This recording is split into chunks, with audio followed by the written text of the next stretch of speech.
ఇవాళ మార్నింగ్ లేవగానే మా అన్నయ్య వాళ్ళ చిన్న కొడుకు ఎందుకో ఏడుస్తున్నాడు. అతను ఏడుపుకి నేను నిద్ర లేచేసాను. నిద్ర లేచే వరకే బ్లూ డాట్ నుండి కాల్ వచ్చింది, అర్బన్ కంపెనీ పార్సల్ డెలివరీ కోసం ఉందని. వాళ్ళ కింద వెయిట్ చేస్తున్నారు. సో తొందరగా వెళ్ళి అర్బన్ కంపెనీ నుండి వచ్చిన టూల్ కిట్ డెలివరీ తీసుకున్నాను. సో వాళ్ళు చాలా దూరం నుండి వచ్చి కాల్ చేస్తున్నారు. అప్పటికే మా షటిల్ బ్యాచ్ అంతా కాల్ చేస్తున్నారు, ఇంకా రాలేదని. సో నేను వెళ్ళే వరకే వాళ్ళు ఆడుతున్నారు. సో నేను వాళ్ళు ఆడలేదు, ఎక్సర్సైజ్ కూడా చేయలేదు.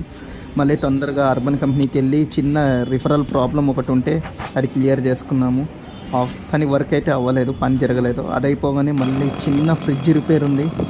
ఆ ఫ్రిడ్జ్ ఎందుకో సతాయించింది. కొత్త కంప్రెసర్ చేంజ్ చేసాం, అయినా కానీ అది ఎందుకో ఎగురుతూ దుంకుతూ ఉంది. పని చాలా లేట్ చేసింది. ఫైనల్గా అయితే కంప్లీట్ అయిపోయింది.